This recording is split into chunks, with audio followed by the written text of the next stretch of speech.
Good morning, and welcome to the Healthpeak Properties Inc. second quarter 2026 conference call.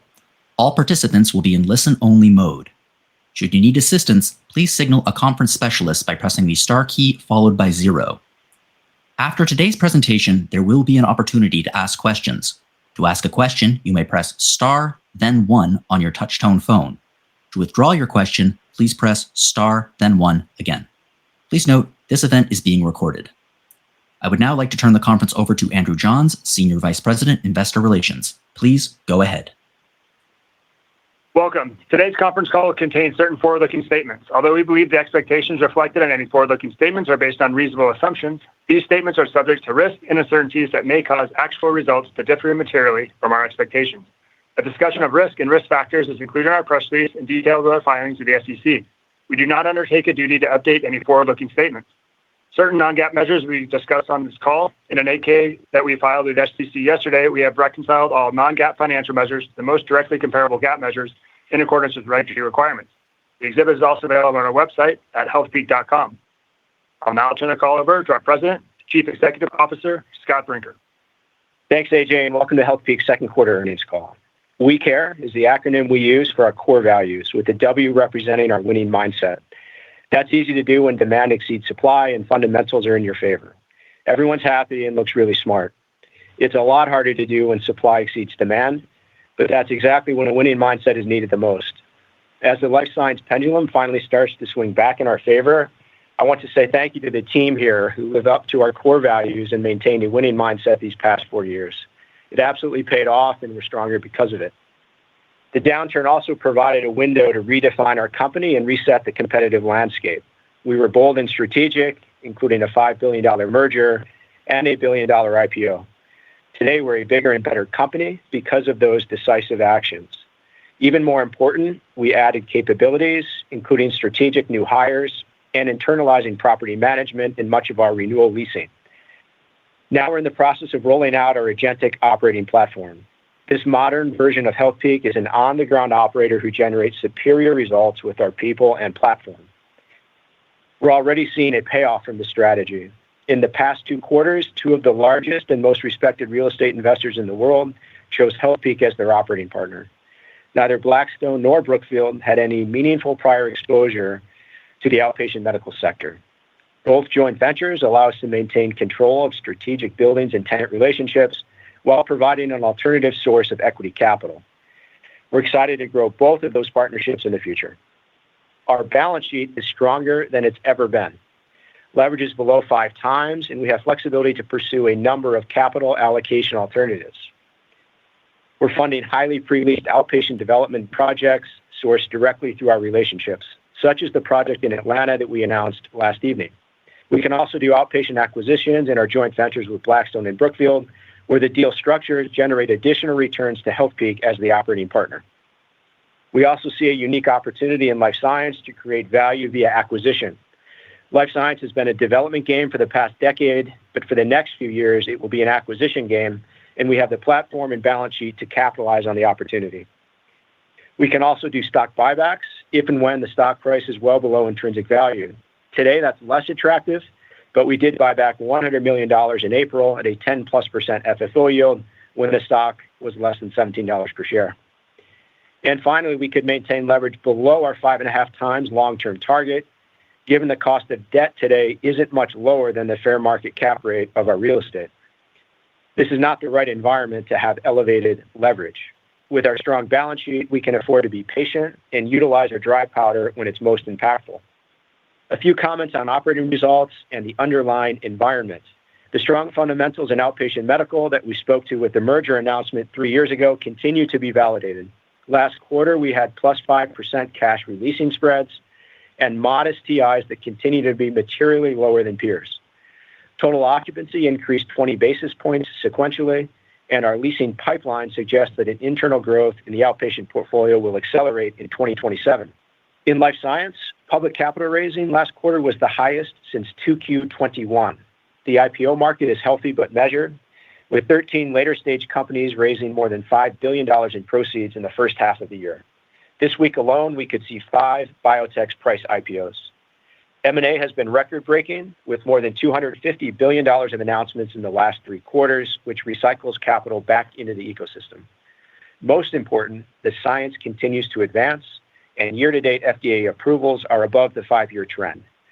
The building blocks are in place for occupancy in the sector to inflect, led by Healthpeak. In senior housing, we'll provide all the details on the Janus Living call, but happy to report that same-store portfolio had 260 basis points of occupancy growth and 19% NOI growth. We have an active and accretive acquisition pipeline sourced through our deep relationships in the sector, including $1.8 billion closed since January 1. Our senior housing portfolio will essentially double in size this year, and the number of operating partners will increase from 2 to more than 10. We're on pace to accomplish a 3-year business plan in 12 months. Janus Living's success is also driving earnings growth at Healthpeak, given our unique and creative deal structure that aligns the interests of both companies. I'll turn it to Kelvin. Thank you, Scott. We continue to execute our plan and have made tremendous progress year-to-date in our leasing and capital allocation objectives. I'll take a moment on our outpatient medical recapitalization with Brookfield. We're pleased to complete this strategic partnership as the proceeds raised exceed our capital recycling target for the year in a single transaction. With the leadership from our investments team, we've demonstrated our ability to execute scale transactions and partner with leading institutional investment managers. From a structure perspective, Healthpeak will retain a 51% ownership interest in a 5.6 million square foot outpatient medical portfolio and raise $1 billion of cash proceeds. We will utilize our best-in-class platform and expertise to provide asset management, property management, and leasing services, maintaining day-to-day control of the real estate and preserving our client relationships.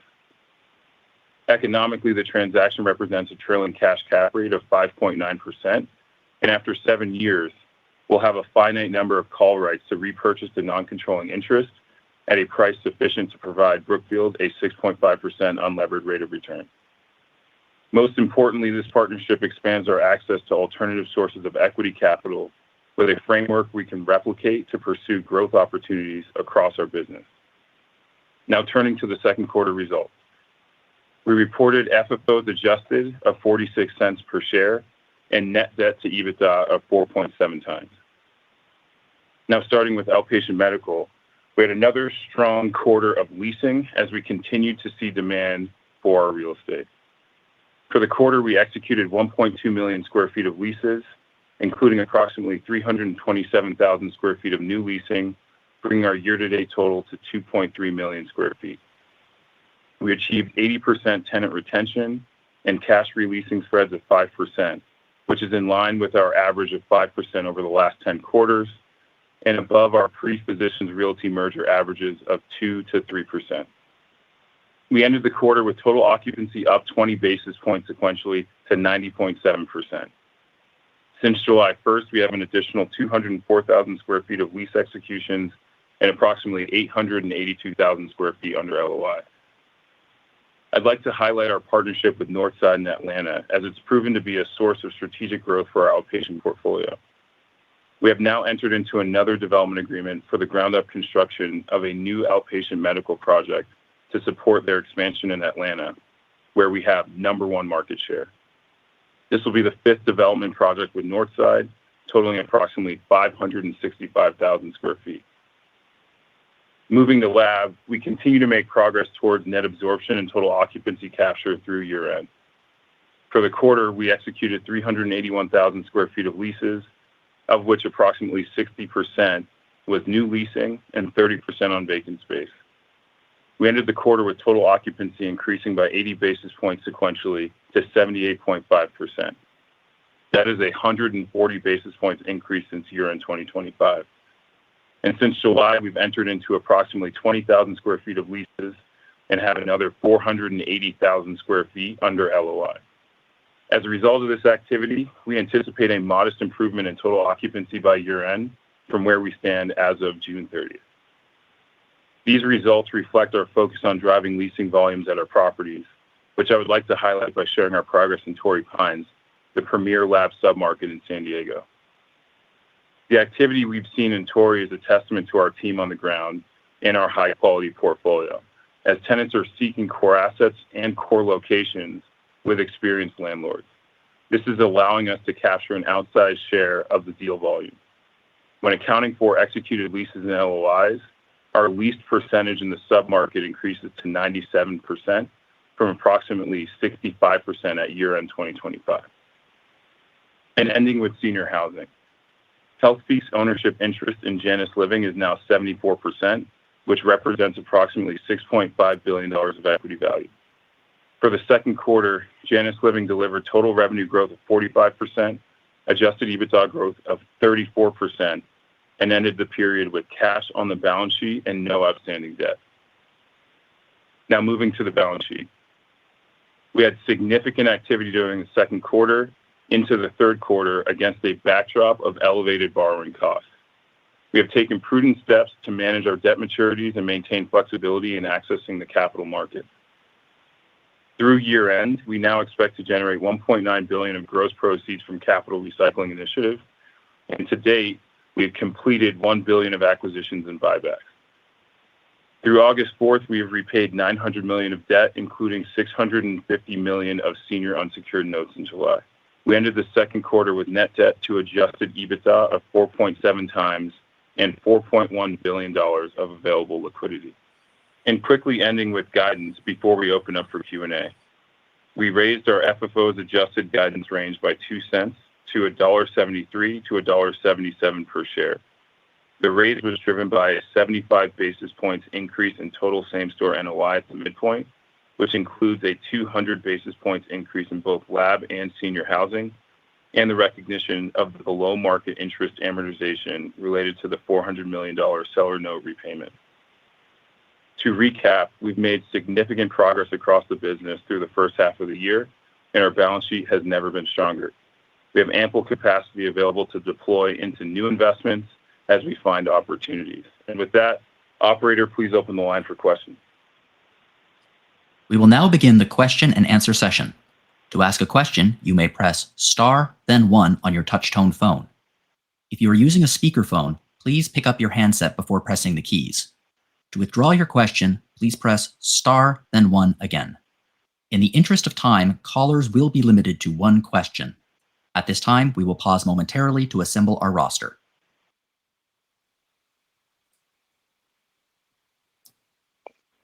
Your first question is from the line of Ronald Kamdem from Morgan Stanley. Your line is now open. Please go ahead. Hey, great. Hey, just wanted to ask about the lab portfolio. Looked like occupancy picked up, as you mentioned, sequentially, and still expecting sort of improvement in the back half of the year. I guess I'm just curious, as you're sort of putting it all together with the environment, with the leasing pipeline, when do you think you'll have line of sight to be able to see sort of same store inflect to the positive? Thanks. Hey, Ron, this is Kelvin. I'll start there. I think what's most important that we've been really focused on is capturing more than our share of the demand in the market and driving net absorption through the portfolio. And we've been able to do that through the first half of the year. We started with 77% occupancy coming into the year, and now we're at 78.5% total occupancy, which I think is a testament to the team doing a really phenomenal job on the ground to capture that demand. And it'll certainly translate. We improved our same-store guidance for lab by 200 basis points at the midpoint, and that's certainly trending in the right direction. That's driven by the improvement in occupancy and just the overall health that we're seeing in the sector. So, I think it's probably a little too soon to predict exactly which quarter we'll see that inflection, but we're certainly trending in the right direction. Hey, Ron, I just want to add, same store is less relevant. The real key is total occupancy and moving NOI in that segment higher. That's what generates earnings growth and ultimately share price. So that's all we talk about internally. That's the number we're reporting on. We report same store because we have to. That's not the number we focus on. The key is we're growing total occupancy, and that's going to grow total NOI and ultimately earnings. So we're making progress already in the first half of this year. Next question. Your next question comes from the line of Juan Sanabria from BMO Capital Markets. Your line is now open. Please go ahead. Hi, good morning, and thanks for the time. I appreciate how succinct the prepared remarks were.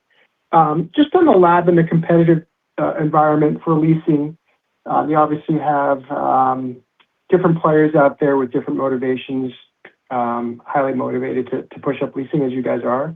But just curious if anything has changed with regards to the rate environment, free rent, build-out costs, et cetera. And maybe as part of that, if you can comment on any changes in the size of tenants out there, small, medium, large, and where the improvements have been.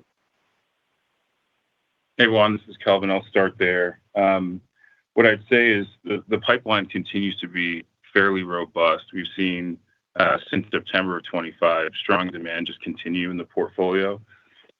We've had a 2 million square foot leasing pipeline, and we've been capturing that demand and translating it into executed LOIs and leases. So as of the earnings call, we had 500,000 square feet under LOI, which is within our 2 million square feet of pipeline.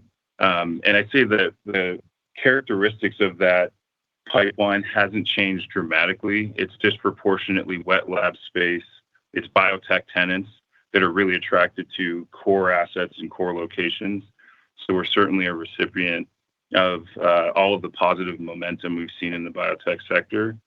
From a rates and concession standpoint, I'd say that the rates continue to be in line generally with our portfolio averages. Free rent has trended to be 1 month per year up to 2 months per year of lease term. And that's been fairly consistent. So it's really, it's use dependent. It's a condition of the quality of the space, how much capital needs to be invested that's really driving the economics around these deals. And each situation is fairly unique. But most importantly, our portfolio can accommodate a wide variety of uses. And we've seen the benefit of that in our results. We've had fairly low capital deployed to capture that occupancy, just given the quality of our spaces for second generation leases. And in certain instances where we have redevelopments, CapEx could be more elevated as we have to, improve spaces that have been occupied for multiple decades by a single tenant. So I think the pipeline continues to be strong, and the team's doing a phenomenal job converting it. Hey, Juan, this is Scott Bowen. The only thing I'd add on that too is from a size perspective, we have seen more in that 25 to 75,000 square foot range, both in the executions as well as the that LOI and pipeline bucket. So I think that size range is normalizing as we see the funding environment continue to improve. Your next question is from the line of John Kilichowski from Wells Fargo. Your line is now open. Please go ahead. Hi, good morning. Scott, in the opening remarks, you talked about the outlook for lab getting more attractive here. I'm curious, are we getting back into an environment where the distressed lab opportunity is looking more attractive to you, and what's the opportunity set today there? Yeah, the building blocks for the sector recovery are definitely there, and we're starting to translate that into leasing pipeline and leasing execution, growing occupancy. So things are definitely getting better. Obviously, there was some work that needed to be done with vacancy, so it's not going to happen overnight, but the trajectory is clearly positive. I think the incumbents like Healthpeak are definitely capturing market share. So we're focused on core markets, buildings we want to own long term, and particularly situations where we think our platform can bring something to the table and lease up a building that's otherwise not doing very well. So I think we've got the team and the balance sheet and the credibility to do all those things. The pipeline is active. It may end up not doing anything. We'll see. These deals take time to play out. Sometimes they're quite complicated, lenders involved, et cetera. But we're working on a number of situations. We obviously did the one at Gateway over the new year. It's doing phenomenally well. Scott, Natalia, and the team are leasing it up. Signed something like 125,000 feet of leases or LOIs since that purchase, and active discussions on another 200,000 feet or so. So really making good progress on that at a great basis. So hopefully it's situations like that that we're focused on, core submarket in a situation where we can really add value with our platform and balance sheet and relationships. So we're working on a number of them, but No promises that any of them get done, but I think we'll end up being a consolidator over the next 24 months, which should prove to be a great time to grow the portfolio. Your next question is from the line of Austin Wurschmidt from KeyBanc Capital Markets. Your line is now open. Please go ahead. Thanks. Good morning, everybody. Kelvin, I think you had said that about 30% of the new leasing in the second quarter was for vacant space. I'm just wondering if you can give us some sense about the difference between leased versus occupied today, and kind of how that's trended, versus last quarter, and what kind of the commencement schedule looks like across those leases that have been signed and are expected to take occupancy, over the next 6 months or so. Thanks. Yeah. Thanks, Austin, for that question.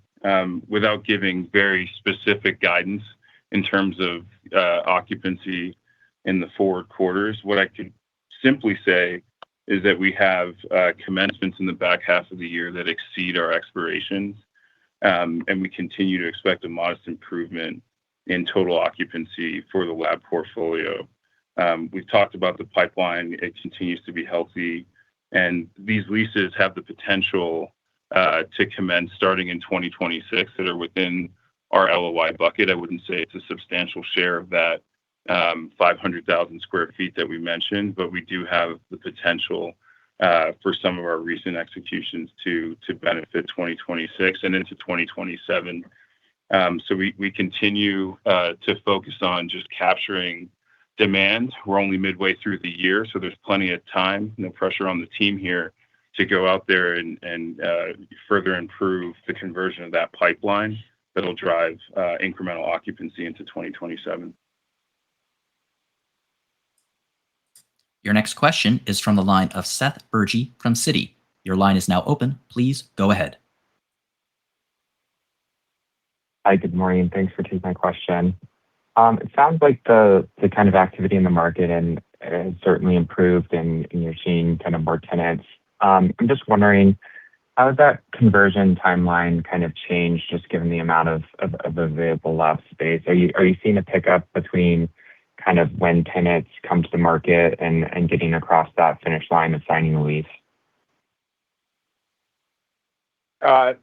Sure, Seth. Scott Bohn. I mean, we're still in an environment where folks are a little cautious, right? I mean, there's still a little bit of scar tissue out there. So I think people, in groups are taking their time and doing the diligence they need to do, which they should in a lease process. So, from initial tour to execution, depending on the deal, it could be 3 months, it could be 9 months, right? There's a lot of factors at play, size, organization, things like that. But it's been relatively consistent, I would say, over the past, 12 months.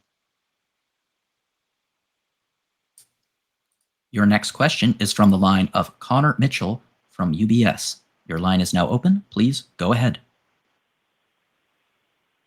Hey, good morning. Thanks for taking my question.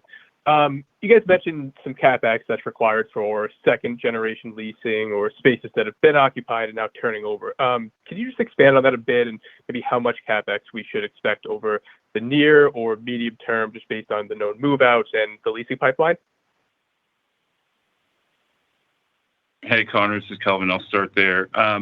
What I would say is, generally speaking, as you look through the available space in our portfolio, we've done a great job over the years of investing capital and preparing for these second-generation leases. So we've done a great job keeping capital costs low to obtain the occupancy that we've been able to achieve. So I think on our redevelopment assets, in certain instances, you'll see a more elevated capital need to get spaces that were occupied for multiple decades by a single tenant to be prepared for multi-tenant occupancy, or to be modernized for the current user's requirements. So those spaces will require some elevated capital. But generally speaking, with our availabilities, we're looking at pretty modest capital costs across the board to get tenants in. We don't have much space in our portfolio that needs to be built out from shell. I think that's a huge advantage, both from a timing standpoint of getting a tenant to occupancy, but also from a capital spend standpoint. So we're certainly taking advantage of the quality of our space right now to be able to capture the demand. Yeah, if you're looking for numbers too, I'd just say around 10% for renewals, probably 20-25% for new leasing. It's probably just a good rule of thumb, some higher, some lower, but just as an average. It's about what it's been over the last decade. Okay, next question. Your next question is from the line of Rich Anderson at Cantor Fitzgerald. Your line is now open. Please go ahead. Thanks, and good morning, and very nice quarter, folks. Last quarter, you guided to 100 basis point uptick for the year in life science, and you've achieved that and then some so far. You have not made a commitment going forward necessarily on what that number will look like. And I can appreciate it's a lumpy business and so on. But I guess the question is 100 basis points up, despite being 150 basis points up for the first half. Is that still in the range of possible? Meaning, you could have some volatility in terms of timing of leasing, chunky assets that are coming, that are expiring, so on. Or is 100 basis points up for the full year, meaning some give back in the second half, is probably off the table at this point? Thanks. Yeah, Rich, maybe I'll try to answer that simplistically. When we had articulated the 100 basis points, that was off of year-end 2025 total occupancy at 77%. And we've already exceeded that. And I think for the balance of the year, I mentioned a few times that, we have commencements that will exceed our expirations. Every quarter is unique in terms of the timing of when those vacates occur. So there could be some lumpiness, but we've anticipated modest improvement in total occupancy through year-end from here. So we've already captured the 100 basis points that we had articulated previously, and there's still room to capture some incremental occupancy through the balance of the year. Okay, next question. Your next question comes from the line of Rich Hightower at Barclays. Your line is now open. Please go ahead. Hey, good morning, guys. I guess shifting to outpatient for a minute. I noticed that, cash spreads decelerated a little bit in the second quarter versus the first quarter. So maybe just help us understand a window into that. And, where would you estimate sort of the mark-to-market opportunity in outpatient? And I guess thirdly, are you looking at growing that portfolio, maybe even via the JVs?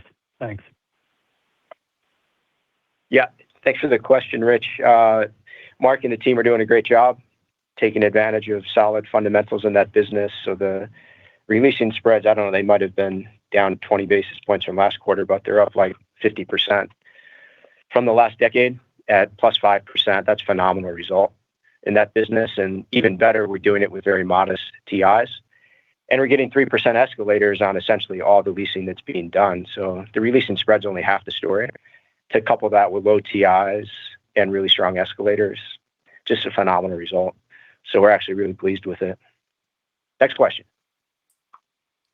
Your next question comes from the line of Farrell Granath from Bank of America. Your line is now open. Please go ahead. Thank you and good morning.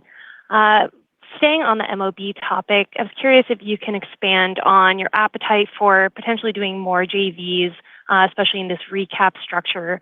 And also if you could just touch on what led you to do this Brookfield transaction, especially keeping the call option on the go forward. Yeah, Adam and the team did a fantastic job with Brookfield. That's a great organization to work with. We've done some things with them over the years. Happy to have them as a partner going forward. They obviously have a huge balance sheet and appetite to grow, as does Blackstone.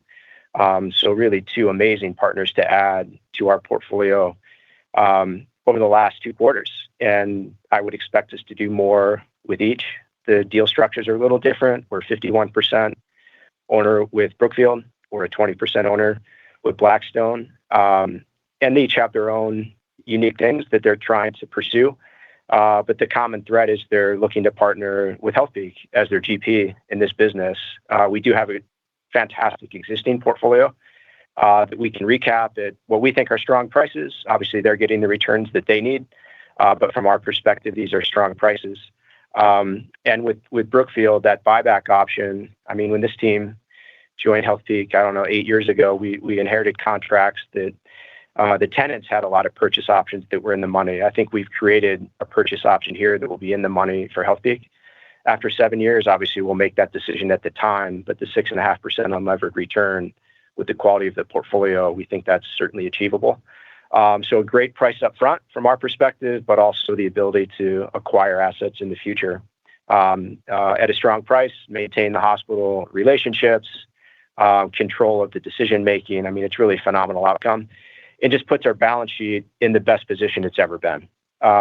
With leverage below 5x, we're seeing a lot of opportunity across all three business segments that we're excited to take advantage of. But we'll be patient and make sure that when we actually use the dry powder, that it's as impactful as possible. Okay, next question. Your next question comes from the line of Michael Carroll at RBC Capital Markets. Your line is now open. Please go ahead. Yeah, thanks. I know, Scott, you touched on this throughout the call, but I wanted to circle back on the lab acquisition opportunities. What markets are most interesting, and should we think about this as more of a fee simple type acquisition, or are you still interested in the structured finance type deals that you guys done in the past? Yeah, we'll focus on the core markets where we have a competitive advantage, people on the ground that can actually make a difference. We're already capturing more than our fair share of the leasing. So I think that will be a common thread in anything that we do, is we can bring our platform to the table and create value in addition to our balance sheet. In terms of deal structure, we did some loans, I don't know, 2 years ago because owners hadn't really capitulated. So the pricing didn't make sense from our perspective, but I think we're getting closer to the point that pricing has come down. Gateway is a good example where fee simple made more sense. So I'd say the majority of what we're looking at today is fee simple, but there may be unique situations where we'd still look to a loan structure with an option to buy. But pathway to ownership in any event, we're not here to make loans. Next question. Your next question comes from the line of Michael Stroyeck from Green Street. Your line is now open. Please go ahead. Thanks, and good morning. Can you maybe just provide some color on which lab markets are seeing the strongest demand today? And maybe related to that, where is pricing power holding up the best across those markets, if there is differentiation? Yeah, maybe I'll start, Michael. Thanks for the question. And I might ask Scott to jump in here as well. But, we're certainly seeing the demand the strongest in the Bay Area. No surprise that the biotech ecosystem in that market just continues to thrive. And we're positioning our portfolio to be able to capture that demand. San Diego has also been tremendously productive. We talked about Torrey Pines and what we've seen there. And a good amount of that demand has been homegrown. These are existing clients that have had successful outcomes in their businesses and are seeking more space. That's the story that you like to hear across the sector. And that's happened quite frequently in the Torrey submarket that's driven those outcomes that we talked about, getting from high 60s to high 90s. Lease percentage is pretty phenomenal in a short amount of time. So great execution from our team, but also just the strength of what we're seeing in that market. Boston's probably the most challenged, just given the supply overhang across that marketplace. I think where we're positioned in West Cambridge and Lexington, we have an opportunity to continue to capture demand that's kind of seeking that kind of suburban urban product. And we've done a phenomenal job there. We're also very well leased in that market. So with regards to our available spaces, we've been chasing a subset of the demand.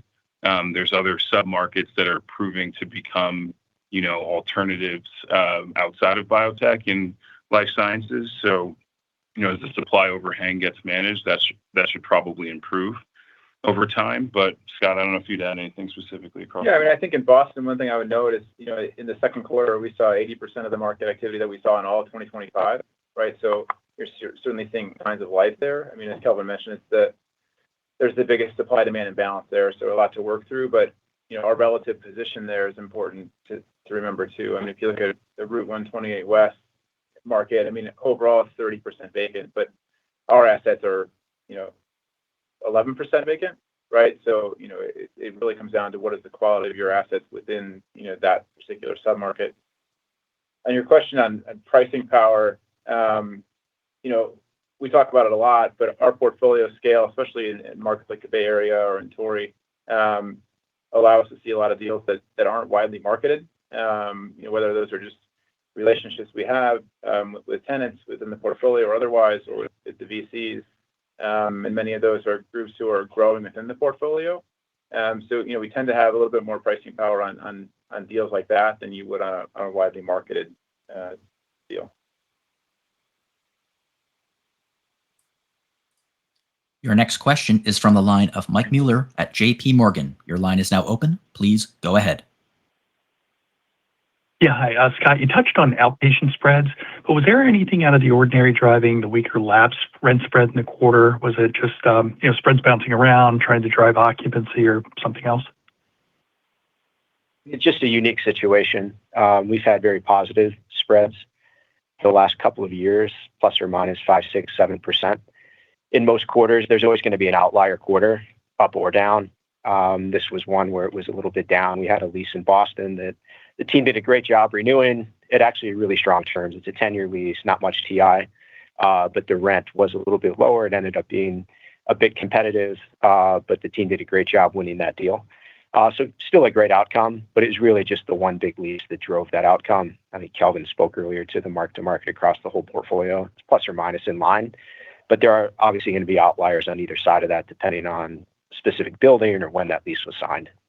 Nothing to read into this specific quarter, though. We have reached the end of the Q&A session. The conference is now concluded. Thank you for attending today's presentation. You may now disconnect.